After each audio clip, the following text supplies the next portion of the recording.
당신이 전쟁터에서 남편을 잃은 여인이라고 상상해 보세요. 적군이 승리를 거두고 당신은 살아남았습니다. 하지만 그 순간 당신은 죽음이 오히려 자비였을지도 모른다는 끔찍한 진실을 깨닫게 됩니다. 오스만 제국의 군대가 전장에서 승리를 거둔 후 전사한 전사들의 아내들에게 벌어진 일은 단순한 비극이 아니었습니다.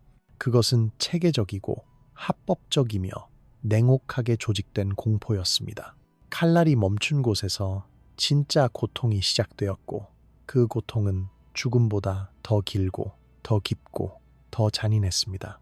전투가 끝난 후의 고요함은 결코 평화를 의미하지 않았습니다. 그것은 또 다른 종류의 고통이 시작되는 신호였을 뿐입니다. 오스만 제국의 군대가 적을 무찌르고 나면 전장은 피로 물들었지만 정작 가장 끔찍한 장면은 그 이후에 펼쳐졌습니다. 남자들은 처형되거나 노예로 끌려갔지만 진정한 공포는 그들의 아내들에게 쏟아졌습니다. 이 여성들은 오스만 법 아래 공식적으로 사바야라는 분류를 받았습니다. 전쟁의 전리품이라는 뜻입니다. 인간이 아니라 물건으로, 승리의 대가로 얻은 재산으로 취급된 것이죠. 장교들은 포로들을 가축처럼 분류했습니다. 남자들은 죽이고 여자들과 아이들은 검사하고 기록하고 가격을 매겼습니다. 한때 존경받던 귀족 여성들조차 옷이 벗겨지고 신체가 검사되고 상품처럼 가치가 평가되었습니다. 생존은 자비가 아니었습니다. 그것은 형벌이었습니다. 그들의 몸은 국가의 재산이 되었고 그들의 존엄성은 완전히 지워졌습니다. 이 과정은 냉정하고 합법적이며 조직적이었습니다. 잔인함이 혼돈에서 나온 것이 아니라 관료제에서 나왔다는 증거였죠. 제국은 인간의 고통을 하나의 제도로 만들어버렸습니다. 전장에서 칼을 휘두르는 것보다 더 무서운 것은 그 잔인함을 서류로 만들고 법으로 정당화하고 시스템으로 영속화하는 능력이었습니다. 오스만 제국은 바로 그 일을 했습니다. 그들은 승리 후 여성들을 다루는 방식을 제도화했고 그 제도는 수백 년 동안 작동했습니다. 포로가 된 여성들의 운명은 전장에서 결정되지 않았습니다. 그것은 장교들의 장부에 기록되는 순간 결정되었습니다. 이름, 나이, 외모, 건강 상태, 그리고 추정 가격이 꼼꼼하게 적혔습니다. 귀족의 아내인지 평민인지 처녀인지 기혼 여성인지도 중요했습니다. 이 모든 정보는 그녀들의 미래를 결정했습니다. 어떤 여성은 술탄의 궁전으로, 어떤 여성은 군인의 막사로, 어떤 여성은 시장의 노예 상인에게로 보내졌습니다. 선택권은 없었습니다. 저항할 힘도 없었습니다. 그들은 이미 법적으로, 종교적으로, 사회적으로 물건이 되어 있었으니까요. 이런 여성들 중 일부는 자신의 남편이 죽는 것을 눈앞에서 목격했습니다. 어떤 이들은 자식들이 팔려가는 것을 지켜봐야 했습니다. 그리고 그 모든 것을 겪은 후에도 그들은 계속 살아야 했습니다. 살아남는 것 자체가 고문이었습니다. 매일 아침 눈을 뜰 때마다 자신이 누구였는지, 무엇을 잃었는지, 그리고 앞으로 무엇이 기다리고 있는지를 상기해야 했으니까요. 오스만 제국의 승리는 단순히 영토를 얻는 것이 아니었습니다. 그것은 사람들의 정체성을 빼앗고 그들의 미래를 지우고 그들의 존재 자체를 제국의 일부로 흡수하는 과정이었습니다. 이제 이 여성들이 어디로 끌려갔는지, 그 여정이 얼마나 잔혹했는지 이야기해야 할 시간입니다. 포로가 된 여성들은 콘스탄티노플, 부르사, 앙카라 같은 오스만 제국의 도시들을 향해 긴 행군을 시작했습니다. 쇠사슬로 함께 묶인 채 그들은 몇 주 동안 걸었습니다. 굶주리고 얼어붙고 길 위에서 죽어갔습니다. 경비병들은 동정심을 보이지 않았습니다. 쓰러진 사람들은 그대로 길가에 버려져 썩어갔습니다. 살아남은 자들은 제국의 공식 노예 시장으로 배달되었고 그곳에는 구매자들이 기다리고 있었습니다. 이 행군은 단순한 이동이 아니었습니다. 그것은 정신을 부수는 과정이었습니다. 여성들은 매일 밤 야영지에서 굴욕과 폭력에 노출되었습니다. 경비병들은 그들을 인간으로 보지 않았습니다. 그저 배달해야 할 화물일 뿐이었죠. 병에 걸린 여성들은 치료받지 못했습니다. 임신한 여성들은 유산하거나 길 위에서 출산해야 했습니다. 아이들은 어머니의 품에서 죽었고 어머니들은 그 시신을 묻을 시간조차 얻지 못했습니다. 행진은 멈추지 않았고 대열은 계속 앞으로 나아갔습니다. 몇 주 후 살아남은 여성들은 마침내 제국의 도시에 도착했습니다. 하지만 그곳에서 그들을 기다리고 있던 것은 안식이 아니라 또 다른 형태의 공포였습니다. 노예 시장은 깨끗하고 조직적이며 세금이 부과되는 곳이었습니다. 피로 세워진 문명의 이미지였죠. 구매자들은 여성들을 공개적으로 검사했습니다. 만지고 시험하고 마치 물건을 고르듯 평가했습니다.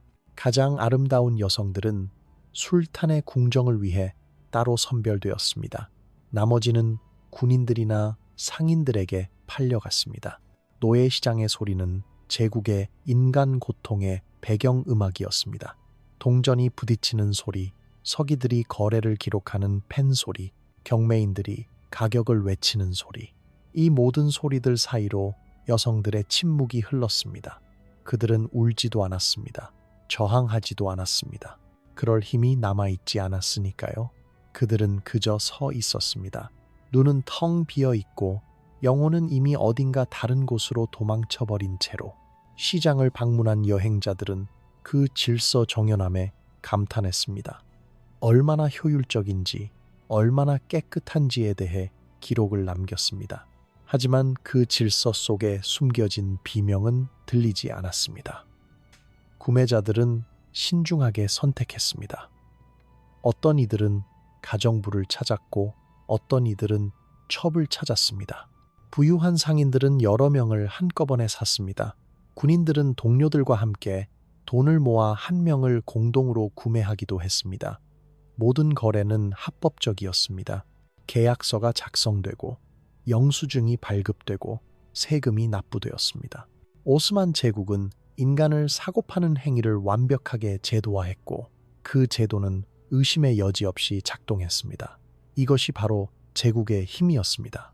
폭력을 질서로 만들고 잔인함을 법으로 포장하고 고통을 경제로 전환하는 능력 말이죠. 이제 가장 충격적인 부분으로 넘어가야 합니다. 노예시장에서 팔려간 여성들 중 일부는 특별한 운명을 맞이했습니다. 가장 매력적이라고 여겨진 포로들은 톱카프 궁전의 황실 하렘으로 끌려갔습니다. 금박을 입힌 문 뒤에서 수천 명의 여성들이 환관 경비병들의 감시 아래 갇혀 살았습니다. 많은 사람들은 하렘을 궁전 속의 낙원처럼 상상합니다. 비단과 보석, 향료와 음악이 가득한 곳으로요. 하지만 그것은 철저한 환상입니다. 하렘은 감옥이었습니다. 금으로 장식된 아름답게 꾸며진 감옥이었지만 여전히 감옥이었습니다. 이곳에 도착한 여성들은 즉시 이름을 빼앗겼습니다. 그들의 언어는 금지되었습니다. 그들의 신앙은 억압되었습니다. 그들은 다른 사람이 되도록 강요받았습니다. 이슬람으로의 개종은 선택이 아니라 의무였습니다. 거부하면 구타당하고 굶주리고 고립되었습니다. 일부 여성들은 저항했습니다. 그들은 기도를 포기하지 않으려 했고 모국어로 속삭이려 했고 자신의 정체성을 붙들려 했습니다. 하지만 하렘의 시스템은 그런 저항을 체계적으로 부수도록 설계되어 있었습니다. 하렘 내부에서 여성들은 생존을 위해 경쟁했습니다. 호의는 음식을 의미했고 눈밖에 나는 것은 죽음을 의미했습니다. 술탄의 관심을 끌면 특권을 얻을 수 있었지만 그 특권은 언제든 사라질 수 있었습니다. 다른 여성들의 질투, 환관들의 변덕, 술탄의 기분 변화 하나하나가 생존을 위협했습니다. 이곳에서 우정은 위험했습니다. 신뢰는 배신으로 이어질 수 있었습니다. 모든 것이 감시되고 모든 말이 보고되고 모든 행동이 평가되었습니다. 정신적 붕괴, 자살, 그리고 조용한 반항이 여성들 사이에 퍼져나갔습니다. 어떤 이들은 스스로 목숨을 끊었습니다. 창문에서 뛰어내리거나 음식을 거부하거나 조용히 미쳐갔습니다. 어떤 이들은 겉으로는 순종하는 척하면서 내면으로는 저항했습니다. 그들은 자신의 과거를 비밀스럽게 간직했고 자식들에게 몰래 옛날 이야기를 들려주었고 꿈속에서라도 자유를 경험하려 했습니다. 하렘의 아름다움은 진실을 숨겼습니다. 그곳은 낙원이 아니라 정체성을 지우도록 만들어진 감옥이었습니다. 그리고 가장 잔인한 진실은 이것입니다. 이 여성들의 자궁은 제국의 확장 도구가 되었습니다. 그들이 낳은 아이들은 태어날 때부터 종속 상태였습니다. 어머니의 과거는 언급되지 않았고 어머니의 민족은 지워졌습니다. 아이들은 오스만인으로 자랐고 제국을 위해 봉사했으며 어머니가 겪은 고통의 역사는 알지 못했습니다. 이것이야말로 가장 효과적인 정복이었습니다. 몸만 노예로 만드는 것이 아니라 미래 세대까지 제국의 일부로 만들어버리는 것이었죠. 하지만 모든 포로 여성이 하렘으로 간 것은 아닙니다. 특히 장군, 왕자, 귀족의 아내들에게는 의도적이고 공개적인 처벌이 기다리고 있었습니다. 이 여성들은 정복된 도시의 거리를 통해 행진당했습니다. 구타당하고 낙인 찍히고 자신의 백성들 앞에서 굴욕당했습니다. 그들의 고통은 숨겨지지 않았습니다. 오히려 그것은 정복당한 사람들의 마음에 새겨진 메시지였습니다. 이것이 저항의 대가다. 이것이 너희 귀족들이 맞이한 운명이다. 이것이 오스만 제국에 맞서는 자들의 미래다. 일부 여성들은 자신의 남편을 죽인 오스만 장교들을 섬기도록 강요받았습니다. 상상해보세요. 당신이 사랑했던 남자를 살해한 사람의 집에서 그의 식사를 준비하고 그의 옷을 빨고 그의 명령에 복종해야 하는 삶을요. 이것은 단순한 노예 상태가 아니었습니다. 이것은 심리적 고문이었습니다. 매일매일이 굴욕이었고 매 순간이 자신의 무력함을 상기시켰습니다. 어떤 여성들은 우리에 갇혔습니다. 그들을 붙잡은 자들의 막사를 청소하도록 만들어졌습니다. 그들의 존엄성은 철저히 짓밟였고 그 과정은 의도적이었습니다. 귀족 혈통의 아이들은 죽임을 당하거나 팔려가 미래의 반란을 지우도록 했습니다. 오스만 제국은 알고 있었습니다. 살아있는 왕자나 공주는 저항의 상징이 될 수 있다는 것을요. 그래서 그들은 체계적으로 제거되었습니다. 남자아이들은 대부분 처형되었습니다. 여자아이들은 노예로 팔리거나 하렘으로 보내져 정체성을 잃었습니다. 가문의 대가 끊어지고 혈통이 지워지고 역사가 다시 쓰여졌습니다. 이 잔인함은 정치적이고 상징적이며 연극적이었습니다. 그것은 공포를 통해 마음을 정복했습니다. 도시들은 배웠습니다. 항복하는 것이 여성들을 오스만의 정의에 맡기는 것보다 낫다는 것을요. 포위된 도시의 지도자들은 협상할 때 이것을 알고 있었습니다. 싸우면 여성들이 어떻게 되는지, 저항하면 가족들이 어떤 운명을 맞이하는지, 이 지식은 항복의 결정에 영향을 미쳤습니다. 오스만 제국은 칼만으로 정복하지 않았습니다. 그들은 공포의 명성으로 정복했고 그 명성은 이 여성들의 고통 위에 세워졌습니다. 공개 처형과 굴욕은 단순히 개인에 대한 처벌이 아니었습니다. 그것은 집단에 대한 메시지였습니다. 거리를 지나는 사람들, 광장에 모인 군중, 성벽에서 지켜보는 이들 모두가 목격자가 되었습니다. 그들은 자신들의 귀족 여성들이, 한때 존경받던 부인들이, 화려한 옷을 입고 우아하게 걸었던 사람들이 이제 누더기를 걸치고 쇠사슬에 묶여 끌려가는 것을 보았습니다. 이 광경은 마음에 깊이 새겨졌고 세대를 거쳐 전해졌으며 오스만 제국의 힘에 대한 두려움을 영속화했습니다. 이제 우리는 가장 슬픈 부분에 도달했습니다. 이 모든 이야기가 역사에서 어떻게 사라졌는지에 대해 이야기해야 합니다. 수세기가 지난 후에도 역사가들은 이 여성들의 이름을 찾기 위해 고군분투하고 있습니다. 오스만 장부에는 그들이 인간으로 기록되어 있지 않습니다. 그들은 재산으로, 숫자로, 가격으로 나타납니다. 25세 여성, 건강 상태, 양호, 가격 50악체, 귀족 출신, 처녀, 술탄의 궁정으로 발송. 이것이 그들이 역사에 남긴 흔적의 전부입니다. 동유럽의 전체 지역들은 세대에 걸쳐 딸들, 어머니들, 아내들을 잃었습니다. 마을마다 여성이 없는 가정들이 생겨났습니다. 어린 소녀들을 키우던 가족들은 그들이 성인이 되기 전에 빼앗길까 두려워했습니다.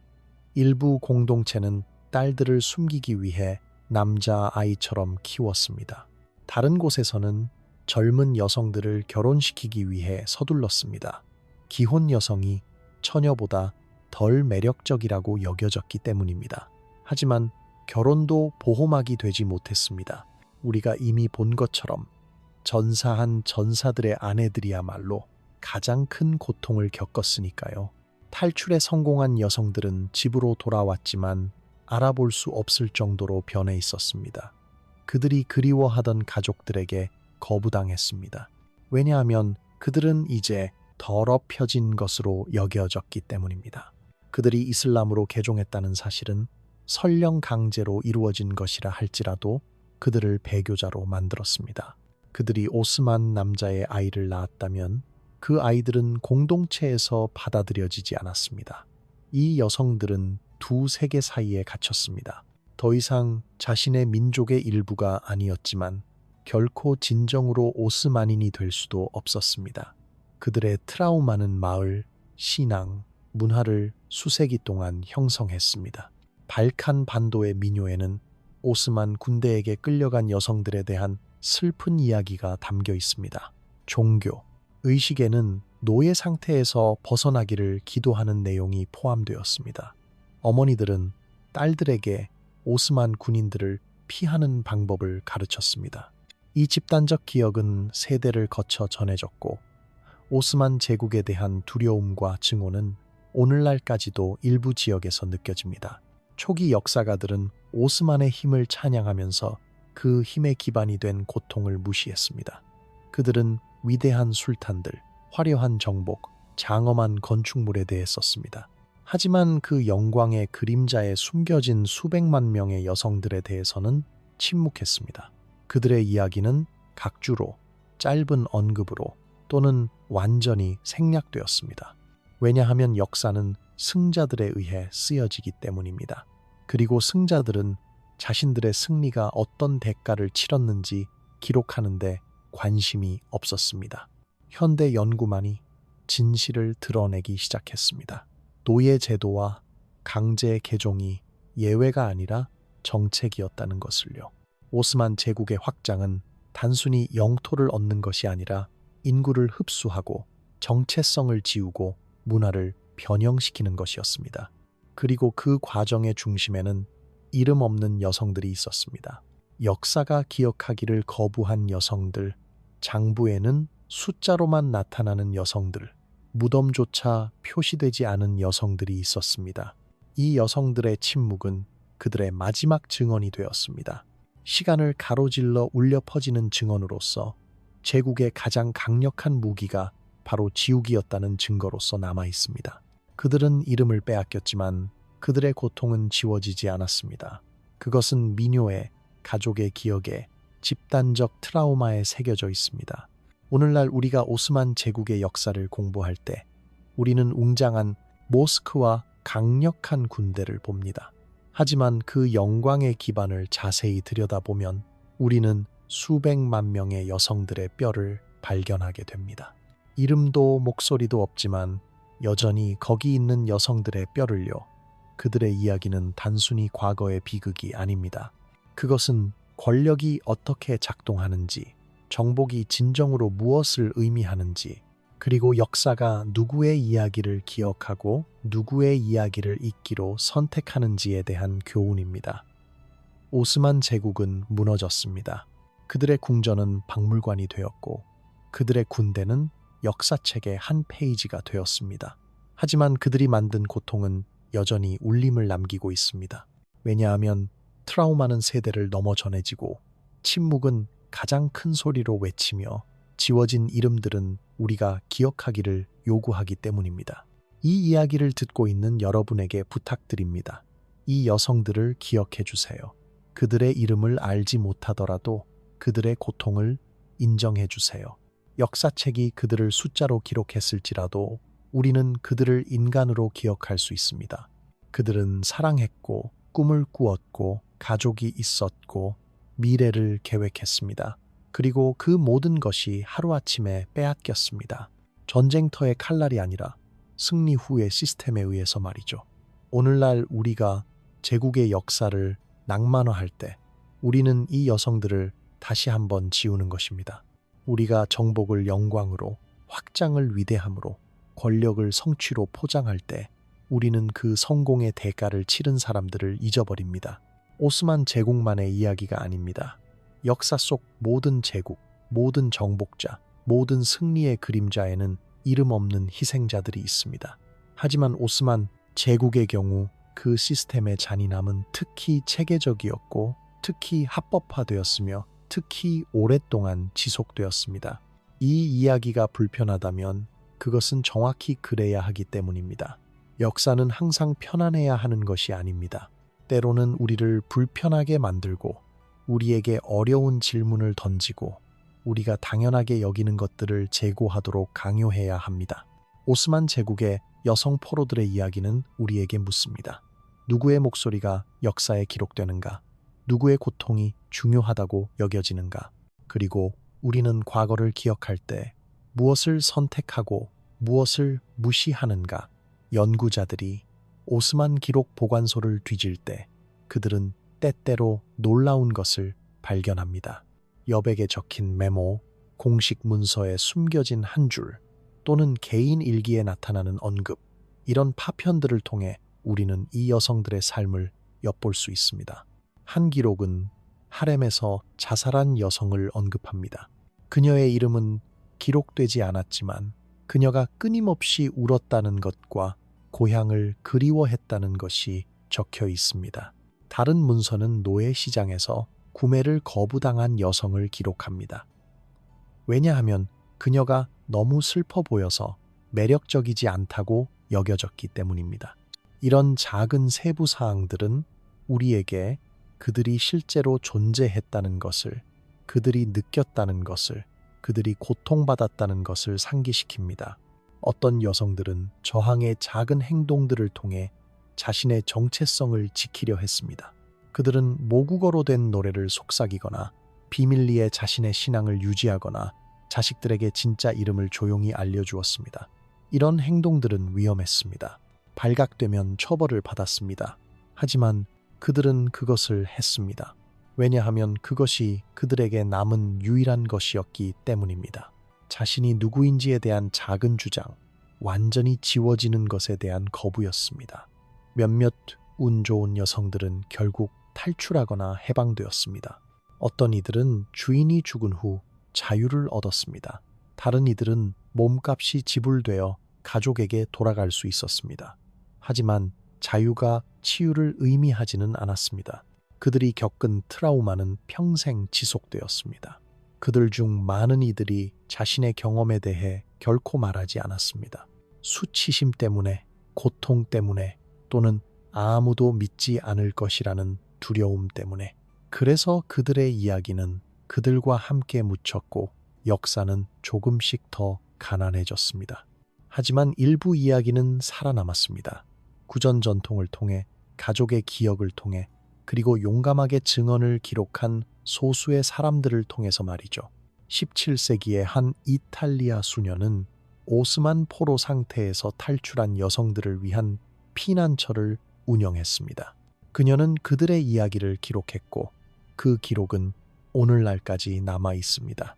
한 여성은 하렘에서의 삶을 살아있는 죽음이라고 묘사했습니다.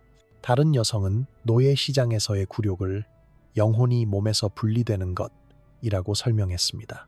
이런 증언들은 드물지만 강력합니다. 그들은 우리에게 통계 뒤에 인간 경험을 상기시킵니다. 현대 역사가들은 이제 이 여성들의 이야기를 재구성하기 위해 노력하고 있습니다. 그들은 오스만 기록 보관소, 유럽 외교 문서, 교회 기록, 그리고 민속학적 자료를 샅샅이 뒤집니다. 퍼즐의 조각들을 모으듯이 그들은 천천히 더 완전한 그림을 만들어가고 있습니다. 그 그림은 불편하고 충격적이며 종종 읽기 고통스럽습니다. 하지만 그것은 진실입니다. 그리고 진실은 아무리 어렵더라도 말해질 가치가 있습니다. 이 연구는 또한 우리가 다른 방식으로 역사를 이해하도록 돕습니다. 우리가 전쟁의 비용을 계산할 때 우리는 보통 전투에서 죽은 군인들을 셉니다.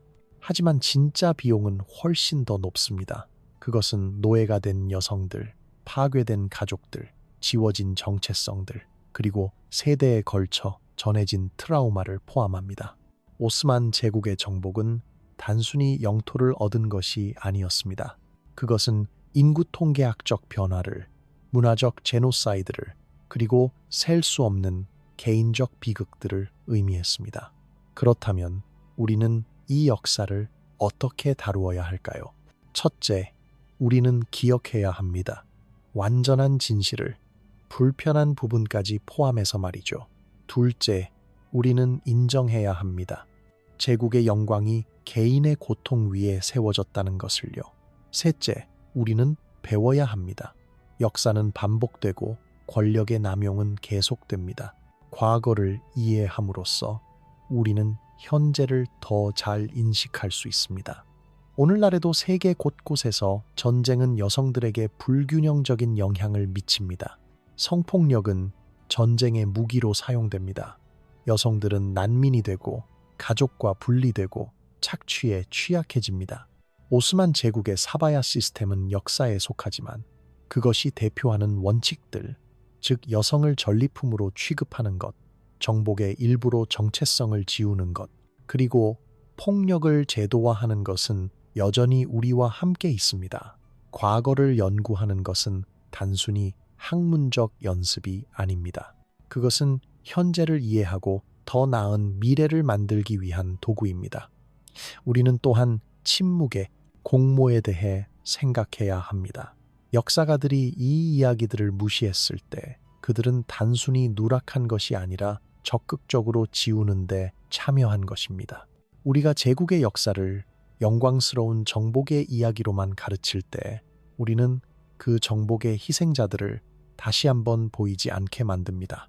교육은 책임을 수반합니다. 완전한 이야기를 말할 책임, 불편한 진실을 포함시킬 책임, 그리고 목소리 없는 자들에게 목소리를 줄 책임 말이죠.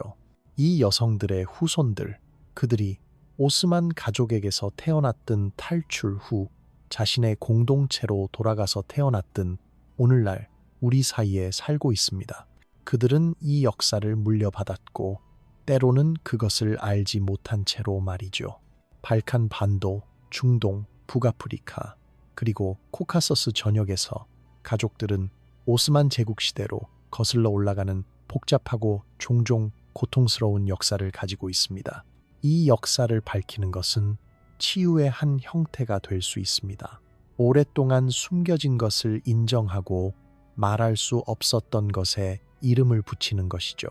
마지막으로 우리는 회복력에 대해 이야기해야 합니다. 이 여성들이 겪은 모든 것에도 불구하고 많은 이들이 살아남았습니다. 그들은 적응했고 저항했으며 그들만의 방식으로 존엄성을 유지했습니다. 어떤 이들은 자신의 아이들에게 사랑과 힘을 주었습니다. 다른 이들은 작은 친절의 행동을 통해 다른 포로들을 도왔습니다. 또 어떤 이들은 단순히 계속 살아가는 것으로, 매일 아침 일어나는 것으로, 완전히 부서지기를 거부하는 것으로 저항했습니다. 그들의 회복력은 우리가 기억해야 할 또 다른 부분입니다. 그들은 희생자였지만 그것이 그들의 전부는 아니었습니다. 그들은 또한 생존자였고 어머니였으며 저항자였고 인간이었습니다. 오스만 제국은 6세기 이상 지속되었습니다. 그 기간 동안 수백만 명의 여성들이 우리가 설명한 시스템을 통과했습니다. 각자의 이야기는 고유했고 각자의 고통은 개인적이었으며 각자의 손실은 측정할 수 없었습니다. 우리는 그들 모두의 이름을 결코 알지 못할 것입니다. 우리는 그들의 얼굴을 결코 보지 못할 것입니다. 하지만 우리는 그들이 존재했다는 것을, 그들이 중요했다는 것을, 그리고 그들의 이야기가 기억될 가치가 있다는 것을 알 수 있습니다.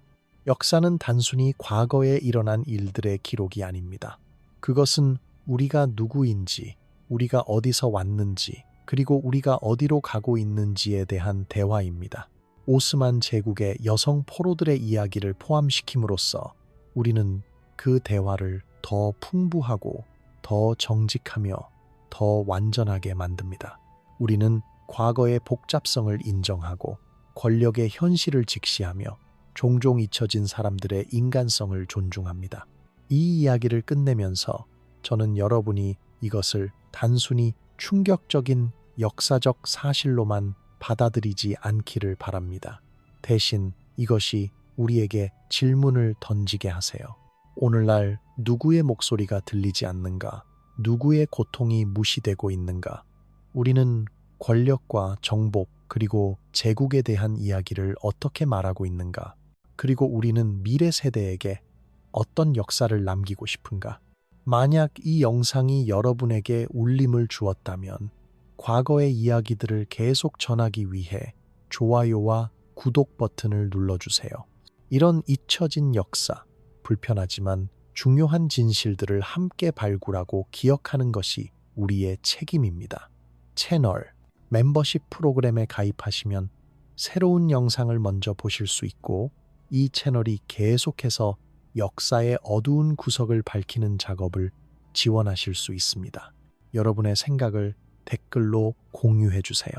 이 이야기가 여러분에게 어떤 의미였는지, 우리가 다루어야 할 다른 잊혀진 역사가 있다면 무엇인지 알려주세요. 우리는 함께 기억하고, 함께 배우며, 함께 더 나은 미래를 만들어갈 수 있습니다. 다음 영상에서 뵙겠습니다. 역사는 끝나지 않았고, 우리가 기억하는 한 그들의 이야기도 끝나지 않을 것입니다.